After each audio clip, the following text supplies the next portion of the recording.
जय हिंद दोस्तों, कैसे हो आप लोग। आशा करता हूं आप लोग अच्छे होंगे। जैसा कि आप स्क्रीन पर देख रहे हो, यह पेपर आपका एसएससी जीडी का प्रीवियस ईयर का पेपर है। तो हम हिंदी का जो आपका पार्ट है या हिंदी का जो सेक्शन है उसको सॉल्व करने वाले हैं। इससे पहले मैं कुछ प्रीवियस ईयर के पेपर सॉल्व करवा दिया हूं। तो अगर आपको वो देखना हो तो प्ले लिस्ट बना दिया है, तो प्ले लिस्ट में जाकर देख लीजिएगा। ठीक है, और कुछ डाउट हो तो पूछ लीजिएगा। और किस राज्य से आप मेरे वीडियो को देख रहे हो उस राज्य का नाम कमेंट बॉक्स में जरूर लिखिएगा। तो चलिए दोस्तों, वीडियो स्टार्ट करते हैं बिना किसी देरी के। अपने राज्य का नाम जरूर लिखिएगा। ये प्रश्न देखिए पहला, दिए गए वाक्य में रेखांकित शब्द के लिए सही वर्तनी ज्ञात कीजिए। तो रेखांकित शब्द कौन सा है आपका, वो है आपका प्रांत काल। तो प्रांत काल कोई शब्द नहीं होता, प्रातः काल होता है। क्या होता है? प्रातः काल, मतलब सुबह का समय, प्रातः काल। तो ऑप्शन 1 आपका सही हो जाएगा। इसलिए ये लिखा हुआ है प्रात काल, तो प्रात काल नहीं होता। प्रांत काल तो गलत हो जाएगा। प्रात काल तो ये भी नहीं होता। ठीक है, तो आपका एक अशुद्ध वर्तनी है ये तीनों। ऑप्शन 1 आपका शुद्ध है, तो ऑप्शन 1 आपका सही हो जाएगा। और ध्यान रखना, हिंदी में 20 में 20 ही आने चाहिए। एक आध प्रश्न आपका अटकेगा, नहीं तो 20 में 20 ही आने चाहिए। ऐसा प्रैक्टिस आपको करना। अभी 1 महीना है, अभी भी कर लोगे तो हो जाएगा। ठीक है, लगे लगे प्रैक्टिस सेट करो पुराने पेपरों की। ठीक है, मॉक टेस्ट लगाओ जितना ज्यादा हो सके। अगला प्रश्न देखो। अगला प्रश्न है, दिए गए वाक्य में 3 विकल्प त्रुटि युक्त हैं जबकि एक सही है, उस सही विकल्प का चयन करें।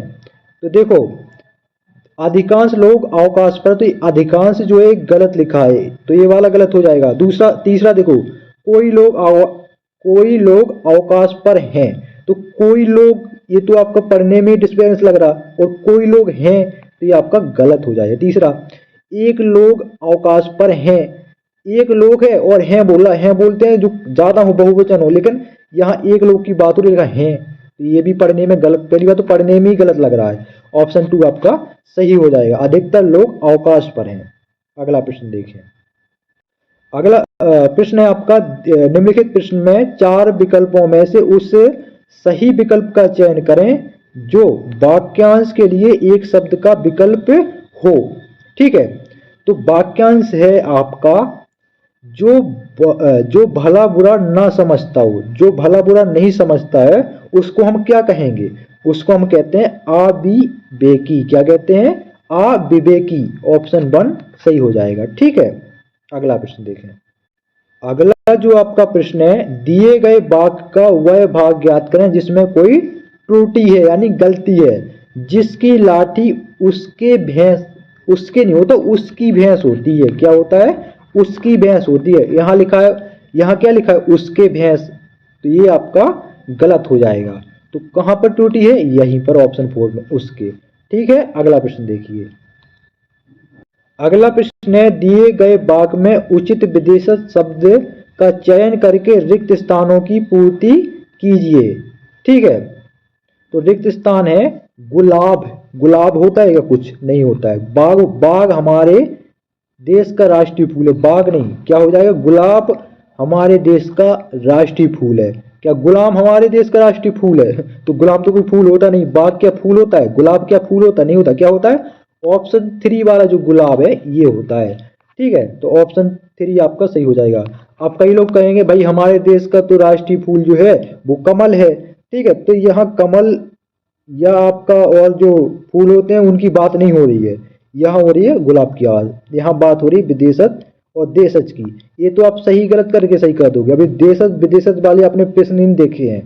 ठीक है, ये तो लेकिन कॉमन सेंस वाले प्रश्न है कि इसमें अशुद्धि लिखा है। जैसे गुलाम, तो हमारे गुलाम हमारे देश का राष्ट्रीय फूल है, तो गुलाम तो कहीं भी सोचे के भी कोई नहीं लगाएगा।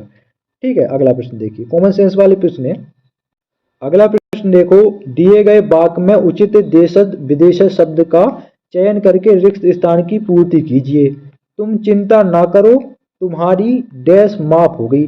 तुम्हारी मील माफ कर दी उसने। समन के लालटेन, दो लालटेन ऐसा ऑप्शन दे रहा है कि आपने क्या फीस माफ, क्या होती? फीस माफ होती है। ठीक है, तो यहाँ देशज विदेशज वाली है, तो देशज विदेशज वाला प्रश्न, लेकिन यहाँ कॉमन सेंस से सही कर सकते हो। ठीक है, क्योंकि उसने इतने आसान आपके ऑप्शन दिए हैं। अगला प्रश्न है, निम्नलिखित प्रश्न में 4 विकल्पों में से उस विकल्प का चयन करें जो दी गई लोकोक्ति का सही अर्थ विकल्प है। अपने मरे बिना स्वर्ग नहीं दिखता, यानी अपने किए बिना काम नहीं होता। ठीक है, जब आप खुद काम नहीं करोगे, दूसरे के भरोसे रहोगे, तो ऐसे थोड़ी हो जाएगा। खुद का काम खुद ही करना पड़ेगा, तो ज्यादा बेस्ट रहता है। ठीक है, अगला प्रश्न देखिए। अगला प्रश्न है, निम्नलिखित उस वाक्यांश को पहचानिए जिसमें अशुद्धियां हैं। यदि कोई गलती नहीं है तो कोई त्रुटि नहीं का चुनाव करें। मनुष्य जीवन ही ऐसा है कि वह किसी भी अवस्था में यह अनुभव नहीं कर सकता कि अब उसके लिए किसी आवश्यकता नहीं ही गई है। तो देखो यहाँ आपका मिस्टेक है, क्या लिखा हुआ है, लिए किसी आवश्यकता नहीं ही गई है। तो ये नहीं ही गई है, ही गई है आ रहा है, तो ये आपका यहाँ मिस्टेक नजर आ रहा है। तो किस ऑप्शन में है ये? ऑप्शन 4 में दिया गया है, आवश्यकता ही नहीं। तो ऑप्शन 4 आपका सही हो जाएगा। अगला प्रश्न देखें। अगला प्रश्न है, निम्नलिखित प्रश्न में 4 विकल्पों में से उस सही विकल्प का चयन करें जो वाक्यांश के लिए एक शब्द का विकल्प हो। तो आपका वाक्यांश है, समान दृष्टि से देखने वाला समदर्शी कहलाता है। क्या कहलाता है? समदर्शी। अगला प्रश्न है, दिए गए वाक्य में रेखांकित शब्द का विलोम शब्द। रेखांकित शब्द कौन सा है? बीभत्स। क्या है? बीभत्स। और बीभत्स का विलोम शब्द होगा आकर्षक। ऑप्शन 1 सही हो जाएगा। ठीक है, अगला प्रश्न है, निम्नलिखित प्रश्न में दिए गए 4 विकल्पों में से उस विकल्प का चयन करें जो दिए गए मुहावरे को सर्वश्रेष्ठ रूप से व्यक्त करता है। तो मुहावरा है कलई खुलना। क्या है? कलई खुलना। और कलई खुलने का अर्थ है भेद खुलना। कलई खुलना जो मुहावरा है उसका जो अर्थ है भेद खुलना। ऑप्शन 3 सही हो जाएगा।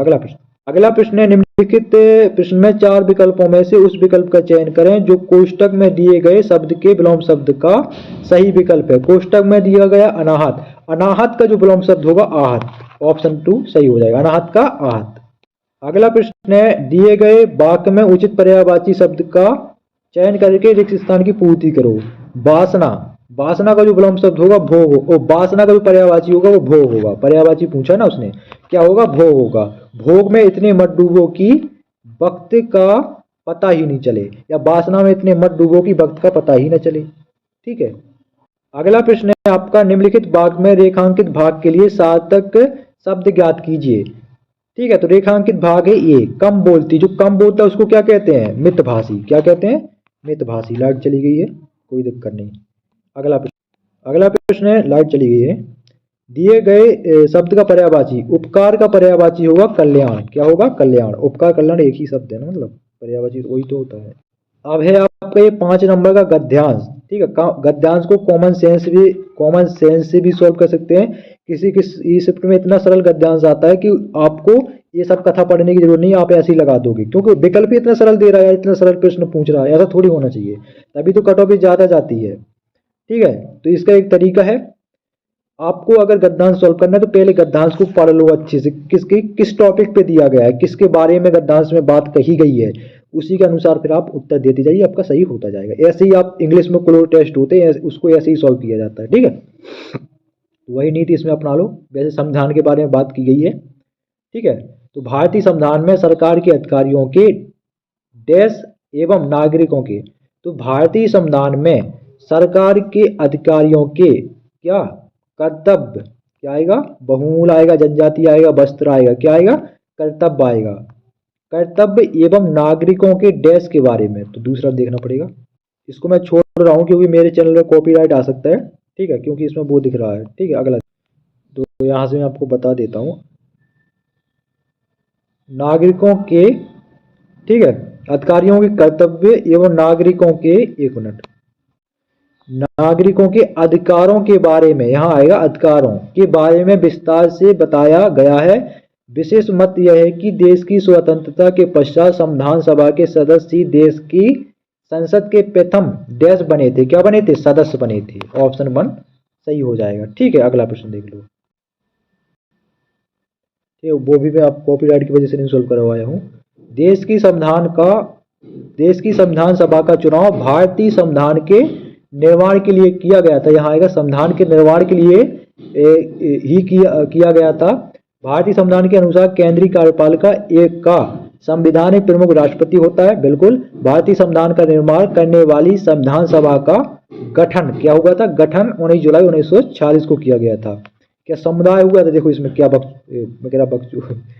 देखो इसमें देखो कॉमन सेंस देखो आप देखो कॉमन सेंस इसको देखो। अब इसको क्या कह रहा है? संविधान सभा का डैश 19 जुलाई 1940 को किया गया था। क्या किया गया था? समुदाय किया गया था। क्या समुदाय होता है? क्या समुदाय होता है क्या? कैसा है यार? ये त्रुटि हो जाएगी, बाकी त्रुटि गलत हो जाएगा। संविधान 19 जुलाई संविधान सभा का समुदाय तो ये तो होगा नहीं। संविधान सभा का समूह 19 जुलाई 1940 को किया, समूह भी नहीं होगा, ये तो कॉमन, ये तो भैया त्रुटि हो जाएगी। संघर्ष किया, ये भी गलत, गठन किया गया था। तो ठीक है, तो ये 20 नंबर का प्रश्न था। तो यही थी आपकी 20। आसान पूछा जाता है। एक आध मैं बोलता रहा हूँ, एक आध प्रश्न आपको अटका सकता है, एक आध हमका 2, इससे ज्यादा नहीं अटकाएंगे, एक आध ही अटकाएगा। तो 20 में से 20 का टारगेट रखो, जो वो अटकाएगा वो आप पढ़ो। इस बार से तद्भव तत्सम विदेशत देशत ये भी पूछे जाने लगे हैं, तो इसको भी एक बार देख लेना। लूसेंट का हिंदी का बुक है, उसको देख लेना। ठीक है, कुछ डाउट वगैरह तो बता पूछ लेना। जय हिंद।